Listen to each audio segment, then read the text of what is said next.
Since the very beginning, you said, I want to laugh about this. You asked for silly and probably inappropriate memes. Where's that decision come from?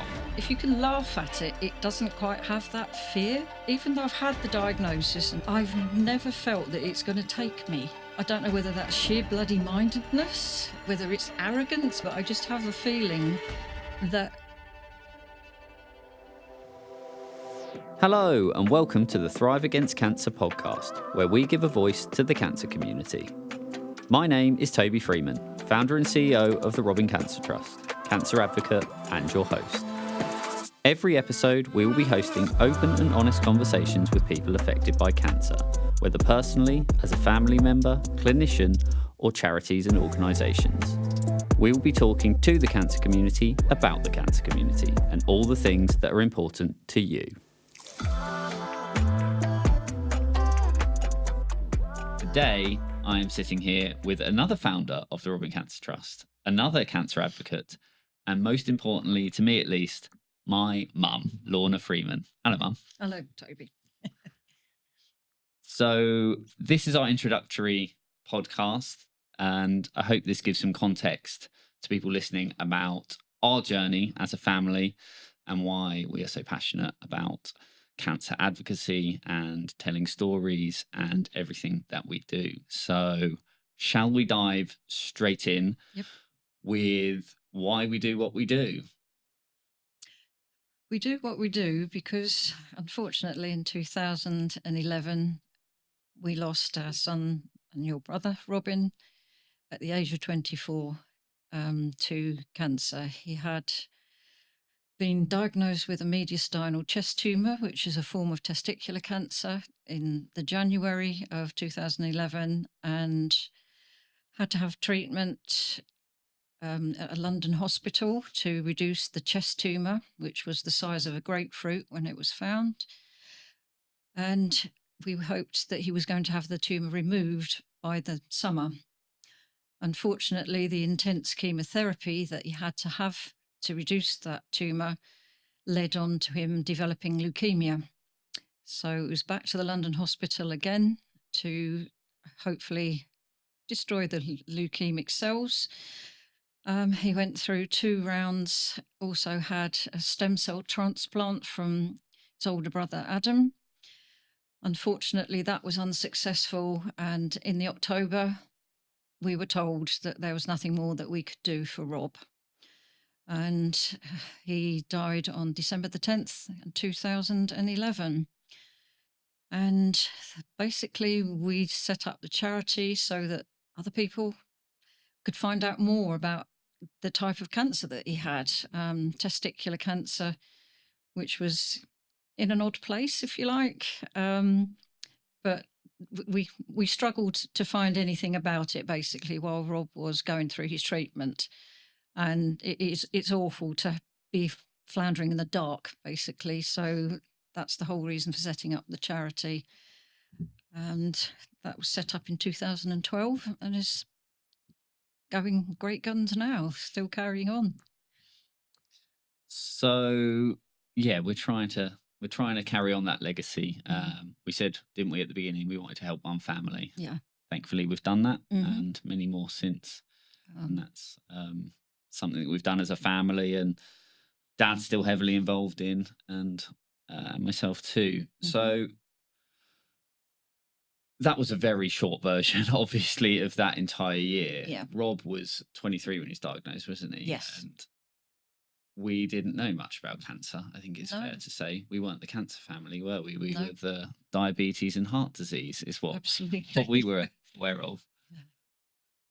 What was, I obviously witnessed a lot of this firsthand, but what was it like going through that as Rob's mum, going through that year? It was very difficult. Unfortunately, Rob's treatment couldn't be done at our local hospital, so that meant that was why he had to go up to London. And the first thing he said when I got there was, "Will you stay with me?" Which obviously I agreed to. And fortunately, I was allowed to stay up there for the whole of his chemo treatment for all of that year. And my first thought was, I'm handing my son over to a group of strangers and praying that they're actually going to cure him. And that's being a mum, that's quite difficult because you're so used to helping your child, all of your children, when they're ill. Obviously, you take them to the doctors and things like that, but you're usually the primary caregiver at home. We couldn't be at home, but I sort of had the gut feeling that we were in a good place because it was a difficult treatment. He was on a clinical trial, and his treatment was incredibly aggressive. It had to be because of the size of the chest tumor. And it was difficult to watch him going through that on the sidelines. The nurses were absolutely brilliant. I cannot criticize anybody that was on the staff during that time. But the side effects were quite horrendous for him. He had everything you could possibly think for. He had nosebleeds, he had diarrhea and sickness, he lost his hair, he lost weight. He was just dreadfully ill the whole time. He couldn't eat. So that meant that his weight loss was quite considerable. And Rob wasn't a large guy anyway.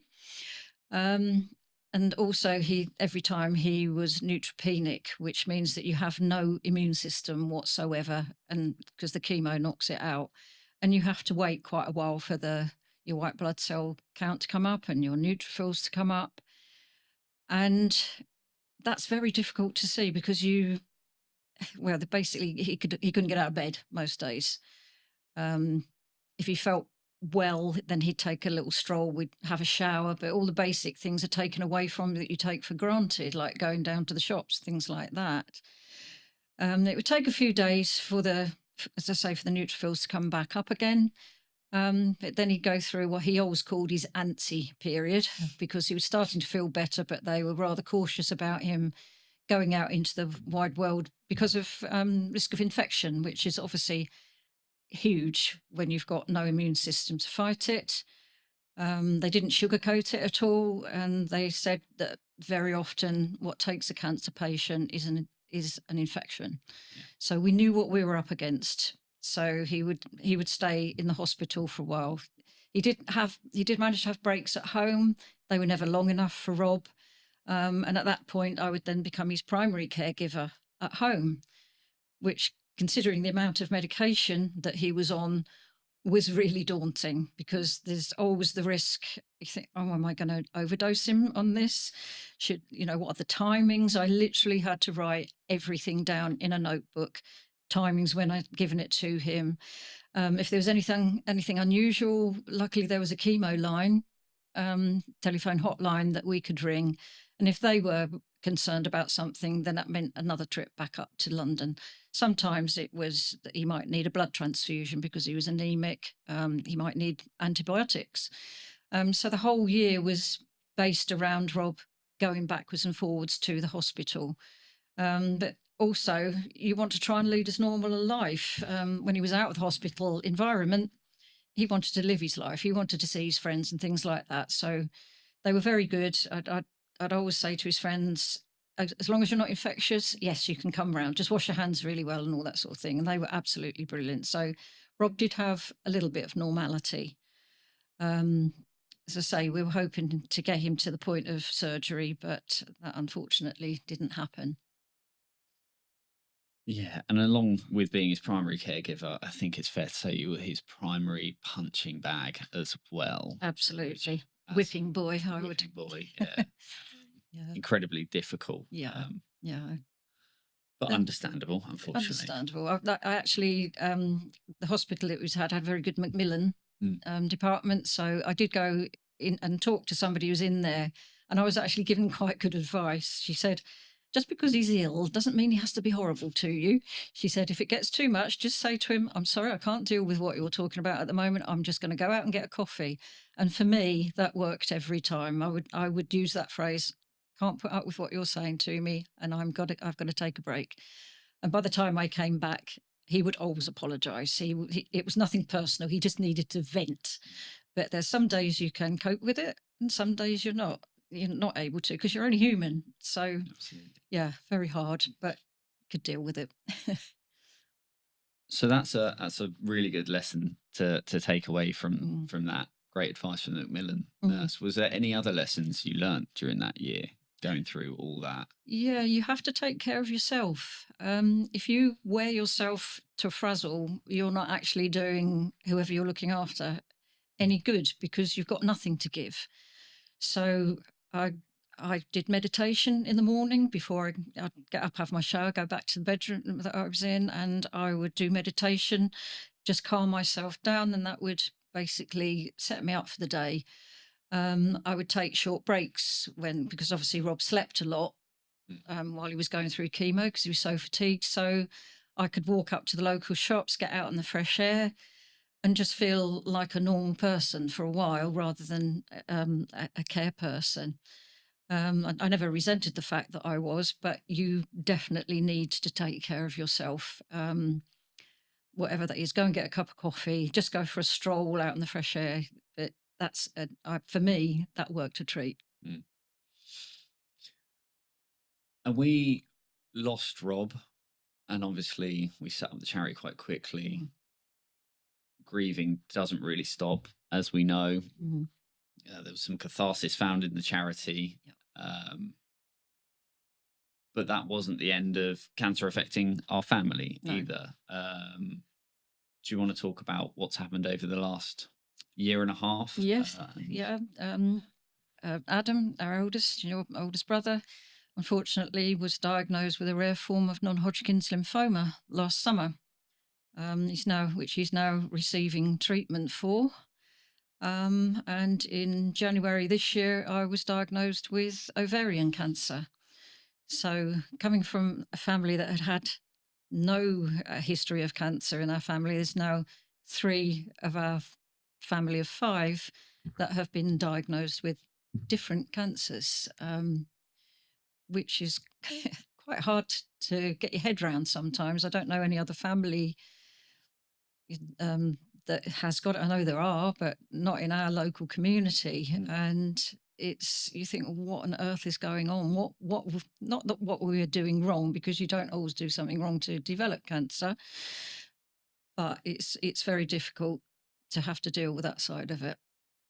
And especially, I imagine, as a mother, Mm, you're going through this thing and you've got all of this to worry about as well. absolutely. Yeah. It's. I don't know quite how to put it into words. I think I've put. I'm going through my treatment, but I've sort of put it a little bit on the back burner because I'm concerned about Ad as well. Because, as you say, I'm still his mum, and you do try to shield them from the worst of things. I'm like, we're a very honest family. I will say that we are very honest. So we'll have lots of talks if something's worrying us. But it's still, for me, it's my family that are suffering more than I am because I'm dealing with it. Yeah. I can tell you're always in caregiver mode because you're going Yeah. through this and you still want me to text you when I go places when I arrive. So Absolutely. I don't think the caregiver mode ever really stops. It doesn't. No. And we'll get into this, but I think you have got slightly better at allowing others to care for you, Yeah. which is huge. So, should we talk about leading up to your diagnosis? Yeah. Like signs and symptoms, what happened, what led you to that? Yeah.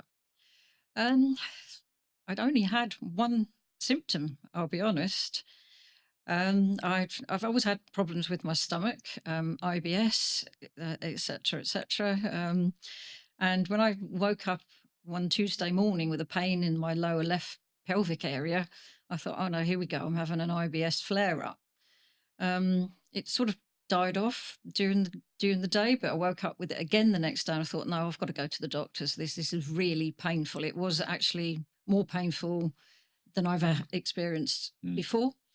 So I was lucky, got hold of got an appointment at my doctor's in that afternoon, and the doctor diagnosed diverticulitis, which, to be honest, I was quite happy with that diagnosis because I had done a little bit of research. My daughter-in-law has had it, and she'd explained symptoms to me.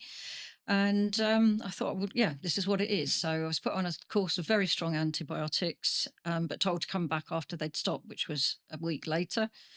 Still had the same pain, nothing else, just this really sharp pain in my side. So I rang the doctors again, got an emergency appointment, and she said, well, I just need to feel your stomach And I nearly went through the roof when she felt in that area. And she said, I'm sorry, with the antibiotics obviously haven't worked. I'm going to have to send you up to A&E. She said, I know it's not where everybody wants to go, but there's nothing more we can do. And we really need to find out what this was.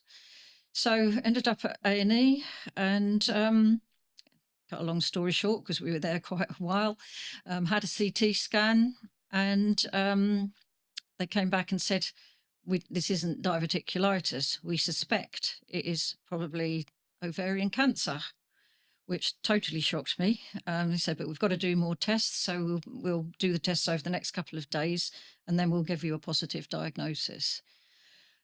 Well, the next day I was kept in, obviously. The next day was mainly pain control because it was so painful. And then the following morning, they said, right, we need to take a biopsy and another CT scan. So before all that happened, I was totally on my own. I had 3 doctors come in and one said, well, I'm really sorry, but we have to tell you that we're pretty sure that this is ovarian cancer. And you could have knocked me down with a feather, really, because I kept thinking the whole time, no, you've got this wrong. This must be diverticulitis. And it was quite shocking to not have anybody else there with me. After they told me what was going to happen, I was going to have the biopsy, etc. They then said, oh, is there any family member that you'd like us to contact? Because we don't normally give people this news when they're on their own. And I said, no, I'll ring my husband, thank you. So that was quite hard to get my head around. But again, saying I was in carer mode, I automatically was like, this must be really hard news for you to have to give to somebody. I was more concerned about them the giving doctors. it. I know. So that's just where my head was. So anyway, I rang my husband. I said, you need to come up because my tumour markers are high. I then rang you because Dad needed to come up quite quickly, and you went round and to allow him to come straight up to the hospital. And then his wife, Kat, came up as well while I was waiting to have my biopsy done. And that was extremely painful because they had to go into one of the tumours that they'd discovered on the CT scan. And I ended up having to have a gas and air with it because I couldn't cope with the pain of it. That sounds awful. You did enjoy that, to be fair. The gas and air was really good. And then I was obviously taken back down to the ward. I was discharged by the Sunday, and by the following Thursday, I had the diagnosis, yes, this is definitely ovarian cancer. So it was a bit of a roller coaster ride that day, or rest of that week, to be honest, because I was thinking, are they absolutely sure? Because I didn't feel ill. This was the weird thing. I only had that symptom of pain. I hadn't, having seen Rob go through it and had sweats, night sweats, not being able to sleep, losing weight, fatigue. I'd had nothing like that at all. So I had nothing to gauge mine by. So yeah, to get that final diagnosis was, okay, I really have got this now. What's the next step? The next step was obviously seeing the oncologist who was going to be treating me. And the treatment plan was for 6 rounds of chemo over the next 18 weeks. And then surgery, which would be a full hysterectomy, the removal of the fatty layers that we have that apparently keep our organs in place, which is the peritoneum, and the omentum, which is the lower part. So it's quite major surgery to have to go through. Debulking, as they say, which Debulking. is a horrible term. Oh, really? That is horrible. Surgery. Yeah. Yeah, not pleasant. So you said you were in caregiver mode during that bit, from sort of the idea being pitched to you that you might have ovarian cancer to getting it. Yeah. How did you feel in that time, that limbo in between? That limbo. I burst into tears, I'll be honest. I think your dad did as well. And a very good friend was there as well. So we just had a group hug. But it just felt surreal. Mainly, as I said, because I hadn't felt ill. There was a sense of irony, the fact that we were running a charity to allow people to find out about these symptoms, and we've been promoting them for the last 12 years. Yeah. And I thought, it's still crept up on me. If it can happen to me, it literally can happen to anybody. I know what to look out for. I'm always diligent. If something's not right, I go to the GP. I don't hang about. And for this to happen, it just felt odd. It really did. So yes, the irony of us having that charity and me getting it was not lost on me at all. I was quite angry, actually. I bet. I really did feel quite angry because I thought, why, why has this happened when I know what I'm looking for? But it just goes to show that it does. If it's only one symptom, go to the doctor. Well, unfortunately, your symptom didn't kick in until it had hit a point where it was painful. Yeah, that's right. And that's, in fact, I was diagnosed as stage 3. And then the thought did go through my head, well, Rob was only stage 4. So this sounds more serious than I was expecting. Yeah. Should we explore how going through everything with Rob and Mhm. seeing that so viscerally up close, Yeah. how has that played into what you've been through, like telling family and your thoughts about it, and like you say, your diagnosis being stage Yeah. 3? It was very difficult. I was in care mode because I wanted to protect Dad because he'd only just recently had his diagnosis, and it's a big diagnosis. And I was really concerned with how it would affect him mentally to now have his mum going through it. And actually asked you to tell him. And he said, I think Ad said, I am an adult, Mum, I know, but you're still my son. So you do have this air of protection. I was dreading telling my sister um, because I knew she would, she would really feel for me going through this, having watched Rob go through it. I don't know whether it prepared me seeing Rob. I suppose it did in a way, because I knew what side effects could be. But I also saw that you can come out the other side. Once the symptoms have cleared up from your chemotherapy, you're actually not too bad. Well, Rob wasn't too bad. So I thought, well, whatever I have, there's always that at the end of it. Yeah, okay, right, that's done. Get better. And then it will be the next chemo. So I sort of took the approach that I'm not going to look too far ahead. I'm literally going to just go one chemo at a time and deal with it that way. I haven't even really thought about the surgery because that's in the future. I don't want to look that far ahead at the moment. I just want to get that section done and then I can start getting my head round, dealing with the surgery. And actually, before we started everything, we did have a holiday, didn't We we? did, So yes. it I was was determined we were going diagnosed, set date for first chemo, and there Yeah. was actually a pre-booked holiday It in was, yeah. between. I did check that we could go away because I'd booked for the whole family to go away, all the grandchildren. And we found a lovely place in Norfolk. And I did say to the doctors, can I still please go away on holiday? I need this. And the first question they asked was, are you flying? So I said, no. They said, well, that's okay then. So yeah, they allowed me to go away and we had a lovely week. Not most brilliant weather, but Yeah. it was just so nice to have that normality before being plunged into all the medical stuff that I knew was going to be happening. And what was that game we found? Oh, don't. I can't remember it now. It was a card game about death. It was a card that was game. totally inappropriate for us It to was, but play. we played it anyway. It was very funny though. You got to find the moments You of have to humour. find humour somewhere. Do we want to dive into your humorous experience at the hospital? Because that is a good story. It is hilarious. It was the first day of being admitted, and I'd already told the doctor that I couldn't take codeine, but she said, "Oh, I really think it will help me with the pain." So anyway, gave me the codeine and paracetamol. And my reaction to codeine is to throw up, basically, which I did within the hour. So they then said, okay, we will have to give you a rectal painkiller. So there I was waiting for the nurse to do it. I was born with a hole at the bottom of my spine. In fact, I didn't find out until I was 50 that I was born with a form of spina bifida. It hasn't affected me during my life, but this is a physical symptom.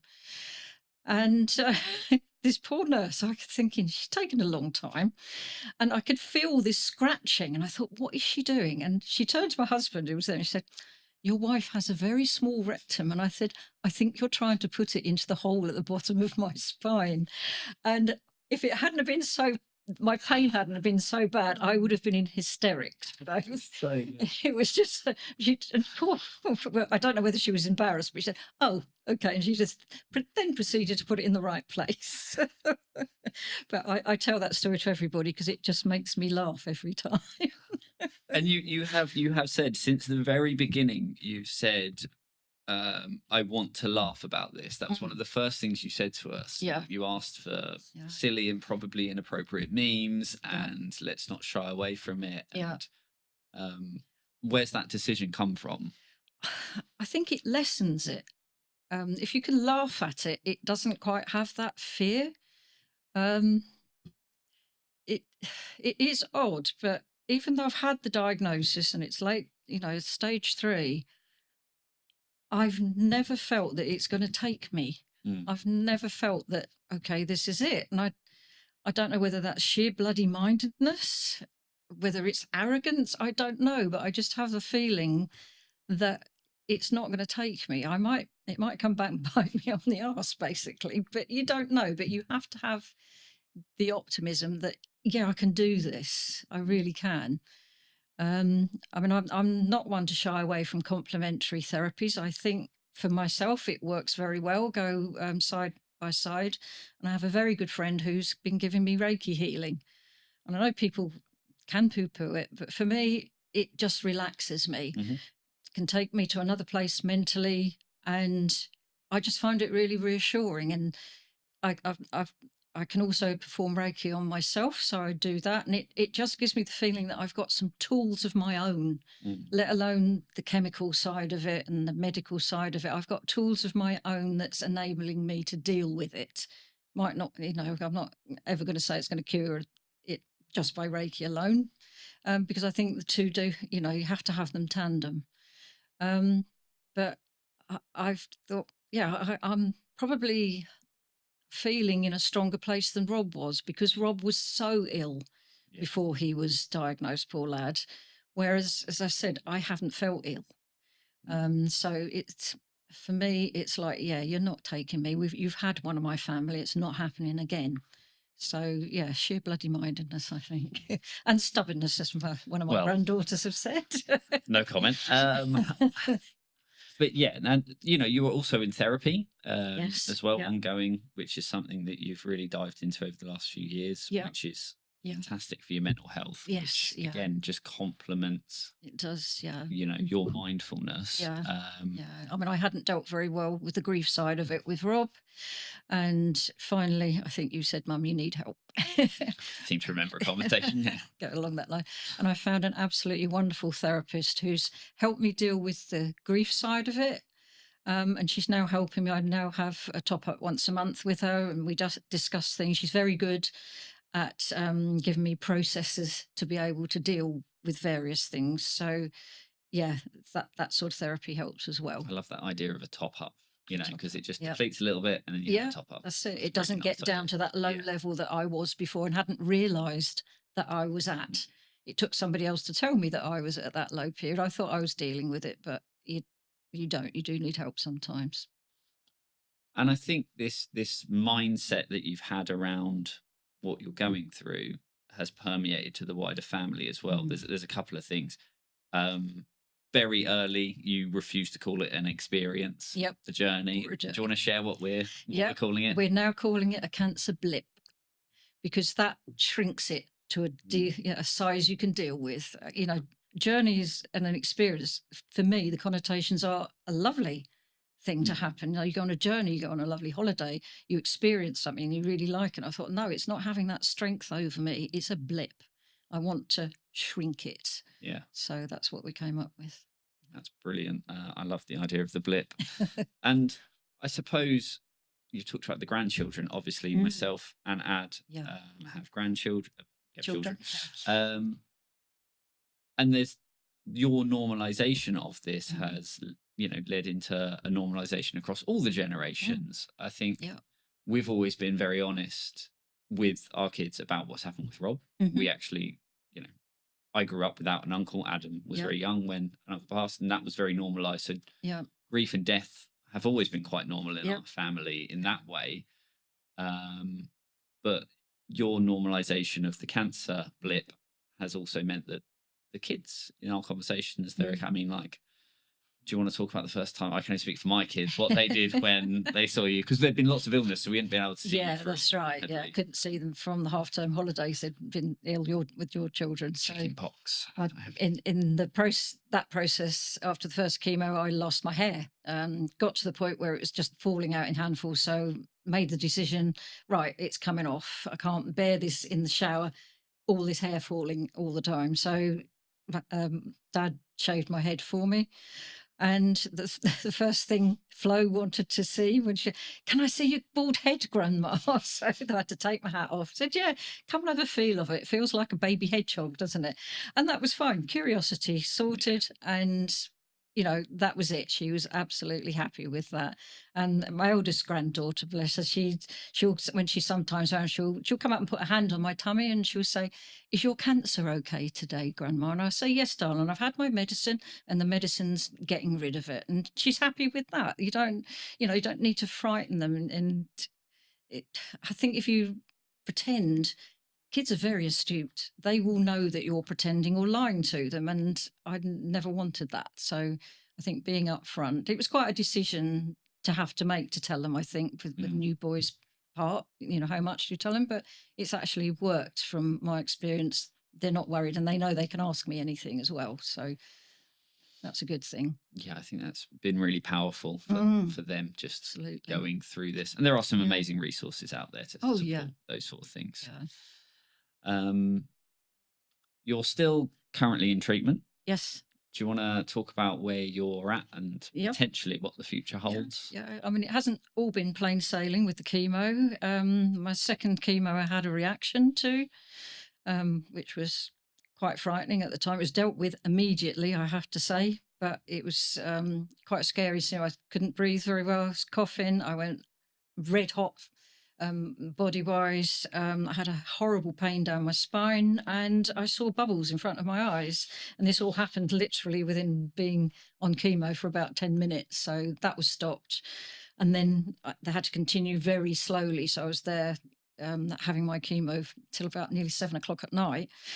But so that was my third chemo. They said, oh, it probably won't happen again, but it did. It started happening literally within 5 minutes. So that was stopped. And they said, right, well, we can't give you any more because you're obviously having this reaction. That's not good. So I had to have one of the chemos changed. And I think that's the only time I stayed awake at night thinking, am I going to get a reaction to this new one as well? But because there was a risk of anaphylactic shock, then there's no way that the chemo could have been continued with the original one. But this one seems to work, and I've now completed my 4th out of the 6. I had very good news after the second chemo to say that my tumour markers had fallen from 555 down to 87, which I was stunned.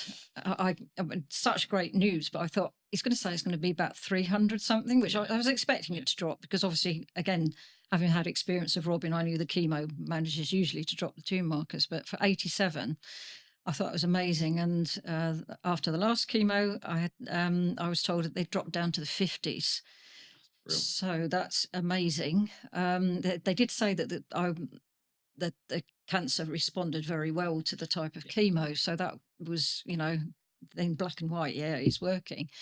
So I'm now, I had a CT scan on Friday. The two scans, one that I had done in January and this latest one, are going to be compared. And depending on the results, there is a possibility that I might not have to have the last 2 chemos and my surgery will be brought forward. So I'm being cautiously optimistic.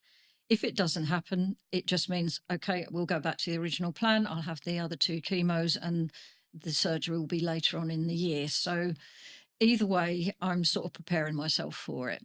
Yes, it would be a bonus to get it all over and done with early part of the year because then you've got longer to recover. But if it doesn't, well, so be it. I'll just deal with that as it happens. But yeah, it was the best news. It's cautiously optimistic is the phrase in the house at the moment. So that's brilliant. And I think for open and transparency, it's probably the time to mention that we are very privileged in that you are undergoing treatment in private healthcare. I am. Yeah. I think the surgeon that you sourced, you found out that he was can't get the words out, ovarian cancer specialist.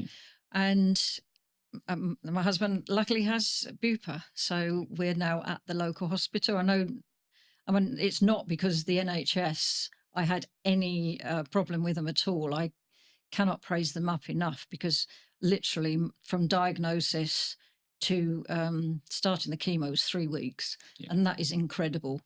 And I'm not the only person. I know somebody else who's having cancer treatment. Theirs was exactly the same. So I have no complaints, but it was just the fact that he was, or he is rather, an ovarian cancer specialist. We thought it was probably best to go with him.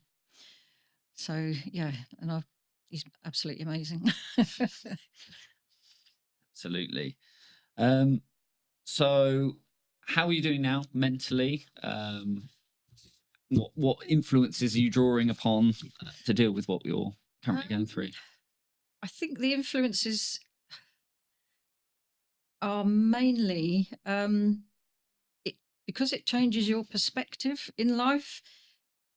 Mentally, I haven't dropped. I know I'm very lucky in that respect, because Rob, when he was going through, had very low moods and depression. But then his treatment was so much more severe than mine. Whereas I only have 2 chemos, and that's usually done in the morning and I'm at home. Rob would have 5 chemos over a period of 3 days, and then have to stay in hospital. So he could never see the end of it. And having had ME as well as a teenager, and with the fatigue and everything like that, I think that didn't help with his mood, because he was straight back at that place where he'd felt at rock bottom once before. I think I haven't had that, because I've been surrounded by so many wonderful people, so many friends, family that are in constant contact with me. Just a text message, and even if you don't feel like replying, don't worry. I just want you to know I'm thinking of you. Love that. All of that sort of support, you can't put a price on it. You really can't. So mentally, I feel like I'm in a very good place, and I have too much to live for. I've got you boys, I've got the grandchildren, and I have my friends and family, and for me, that's enough of an incentive to keep on fighting, if you like. I mean, I wouldn't call it a cancer battle, because I don't want to give it a huge name like that, which is why it is a blip. But you do have to dig deep sometimes to get through various things. I think the worst thing I've had is frustration when I've been so tired with the fatigue, where you sort of mentally feel like you want to do something, but physically you can't. You just have to give into it. So that's what I've been doing. My husband's very good at saying, "You're not well. Your body's telling you to sleep. Just sleep." So that's what you do. Don't walk up the big hill to the shop, Mum. No, I won't walk up the big hill to the shop while I'm on the phone to you and hardly being able to breathe. I don't know whether it is the experiences. Again, I mean, it still shocks me sometimes that I'm now 12 years down the line, no, 13 years down the line, I'm now going through treatment that Rob was going through. And that still takes me aback sometimes. I think it still gives me that surreal quality. I never thought this was going to happen to me, sort of thing. But having seen him go through it, and the only way I compare myself is I feel fortunate that my chemo wasn't as bad as his was, because, well, it's just awful to see him going through it, whereas mine isn't so bad and I'm at home. So yeah, I think that's the only experience, is the comparison between mine and Rob's treatment that's helped me. Yeah, and I think it's incredibly admirable that has in your mind. It's maybe the wrong phrasing, but a positive rather than negative. Yeah. You're grateful it's not as intense as Rob's was, because you saw that firsthand. Yeah. So, I mean, like I say, that spreads throughout the family and to the friends and everything. We see that in you. Yeah. I mean, I haven't.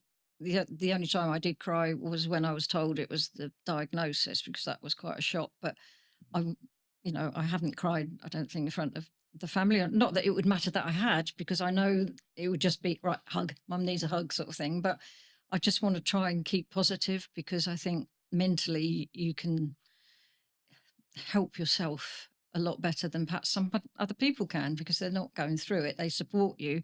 But I think a lot, as I say, you have to dig deep sometimes. But I'm lucky that I've managed to keep like that. Absolutely. You have had some symptoms. Should we talk about those? Obviously, people who might be going through something similar might be interested. What's happened? What were your Of the classic chemo Yeah, yeah. side effects that you were getting? First was the worst, obviously, because I think you're introducing a toxin into your body. I did say right from the beginning that I was not going to treat the chemo as my enemy. It was my friend who might upset me every now and again, but I wasn't going to look at it as the enemy. But the first time I had sickness and diarrhea, and it was horrendous. Let me just say, when you've had chemo and you're getting symptoms, never trust a fart, basically. You just get yourself there to the toilet straight away. That's the thing they don't tell you about, really. Yeah. But yeah, that was quite horrendous, and I did feel really ill with that because I couldn't eat. But in actual fact, I wasn't making full use of my medication that I was given. They give you loads of medication to cover all eventualities. They give you medication for obviously diarrhea, nausea, a stronger one if you need it for nausea. You also have given, if you get constipation, you're given stuff to get your bowels moving and all that sort of thing. But I hadn't been doing it at the right time, so that was what my latest oncologist has said. Well, why didn't you take 2 tablets? You were told to take 2 tablets. Why didn't you? I said, I don't know really. He said, right, from now on, as soon as it starts, you take 2 tablets. And actually, I've kept it under control, which is amazing. I think it was also weird, obviously, seeing Rob go through it. I was sort of expecting that I should feel like that. Yeah. It's really odd. I thought, okay, I've got really horrible diarrhea and sickness, but that's to be expected. But I didn't know you could control it the way that you can. So yeah, that's helped me a lot. And the tiredness, as I've said before, it's just cannot keep your eyes open. Literally, Yeah. it's what's the point? I just got to shut my eyes. I can't read. I can't watch telly. So you do that. But once that's over, it's almost like I've had every day since the fatigue has stopped. So yeah, I feel a bit stronger today. I can drive my car. So Yeah. I went out, and that it gives you that independence and freedom to be able to do something like that if you're sensible and listen to your oncologist. Listen to your oncologist. That's the key takeaway there. I do seem to remember after your first round of chemo, Dad making a joke that was something along the lines of, well, at least the silver lining is you didn't shit on your shoes. Or something. So that looked very good for Dad, to be fair. The next day, yeah, he said you did say you didn't shit on your socks today. Excellent. Take that as a bonus. That's the win for the day.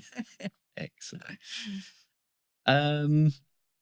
Brill. Yeah, we are where we are with this, and cautiously optimistic is as we're moving forward. So I think, unless there's anything else you want to talk about particularly, No. I feel like that's I think that sums up where we are at the Yeah. moment. Yeah. Obviously, Thursday will be the day when I'll know a bit more. But I'll take whatever he says. Follow his advice. one foot in front of the other. Absolutely. That's been the mantra. Yeah. Brilliant. Well, thank you, Mum, It's for okay. being our first podcast guest, which feels like a weird sentence to say. It does. But One you've never uttered before. certainly not. But it's been absolutely amazing. I've got some quick fire questions I'm Yeah. going to ask absolutely everyone. So Okay. you okay if I just Mhm. shoot them at Yeah, you? it's fine. What advice would you give to someone who's worried they might have cancer? My advice would be just go to your GP. There's no other advice you can think of. Don't think it will go away, because we all know how quickly cancer can double, treble. Don't give it that opportunity. Even if you don't know what it is, you can make a list of your symptoms, perhaps do it over a couple of days, and then just take that to your doctor and say, this is what's happening. I'm not happy. Can you please look into it? So yeah, don't leave it, whatever. Can't do that. Absolutely. Fantastic advice. What was the most impactful thing someone did for you after your diagnosis?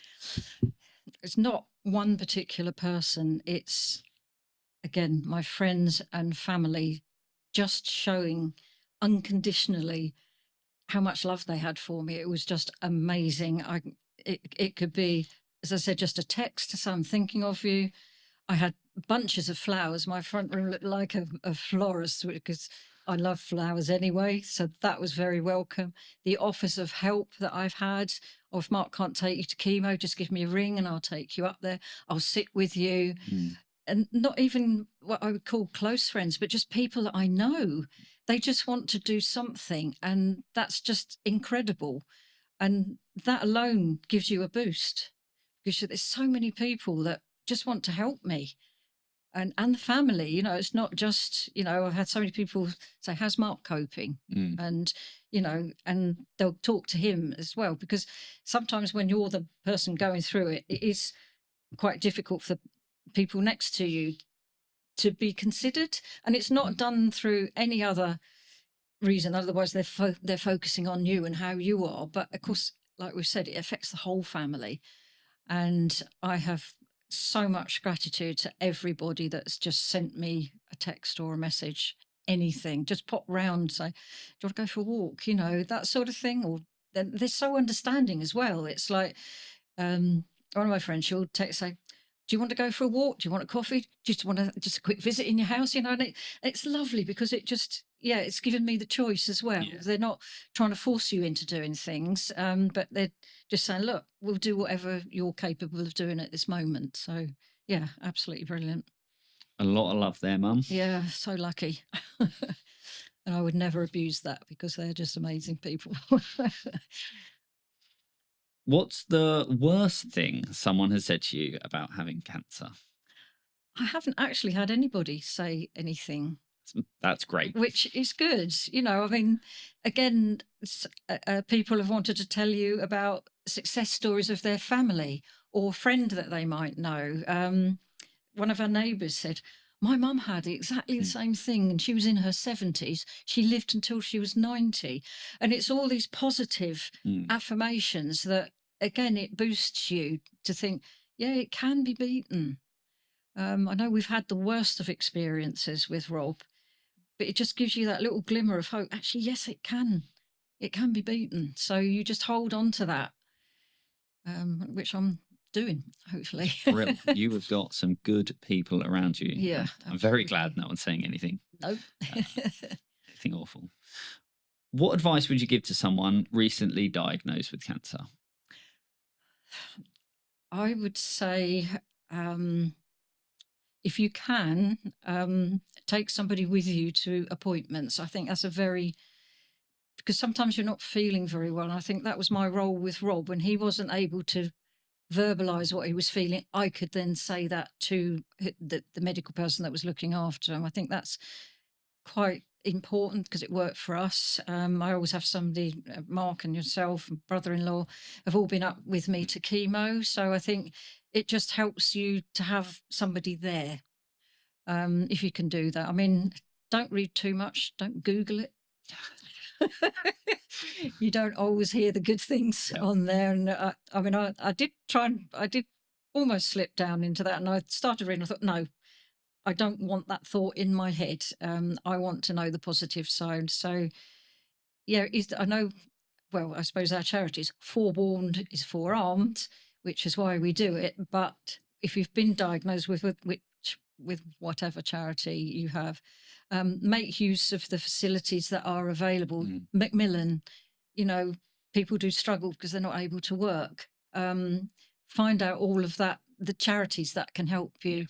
I think that's quite important because there are very knowledgeable people as well, and your situation won't be the first that they've heard of. So I would say get practical help, emotional help, and like I said before, don't be afraid to have that tandem of complementary therapies along with your chemo and your practical medicines, things like that, because they can help you get a bit peace of mind, and even if you just relax for an hour and your thoughts aren't straying towards the worst bits, that's invaluable.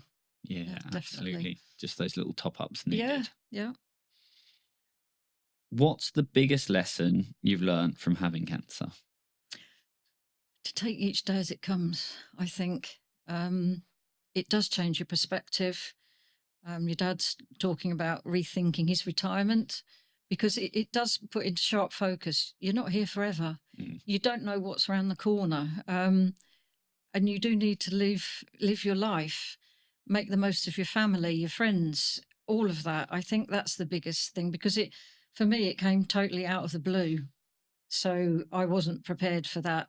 And I think you need to get a perspective of, life's out there for living, try and book a holiday if you can, all of that sort of thing. It's not easy. I don't think anybody expects it to be easy if you're going through cancer treatment, but for me, it's helped, as I say, to keep my mental,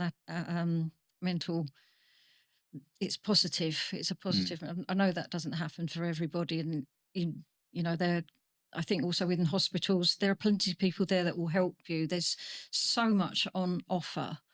Our local hospital has a cancer hub. There's always somebody there to talk to. Don't feel that you're on your own. You're not on your own. It's a scary thing. Sometimes cancer becomes cancer and it's huge. It's capital letters. But if you talk to somebody else who's perhaps been through it, and there are always people that are willing to talk about their experiences, and although it might be unique to them, there might be something that they've said to you, think, oh yeah, that's fine. Okay, well, if that's happened, I know it's not that unusual and perhaps I can deal with that. But there's a lot of professional help, as well as people who want to help you on the normal level. They're not professionals. They just want to share their experiences to make you feel better. So, take huge advantage of that. Well, I hope in a small way we've done that for someone listening today. Hopefully. Yeah. That's the aim of the podcast. Yeah. I certainly shan't say this to every guest, but I love you very much. Thank you so much love you too. for being here. And on that note, I think we should leave it there. Thank you. Thank you for giving me the opportunity. You gave me life, so thanks for that. Thank you for listening, and thank you to our amazing supporters and funders who make this podcast happen. If you enjoyed this episode, please give us a review and follow us on social media at Thrive Against Cancer. And be sure to check out our other episodes wherever you listen to your podcasts and on YouTube. If you want to help support our mission to give a voice to the cancer community, please contact us or visit our website to learn more at thriveagainstcancer.co.uk.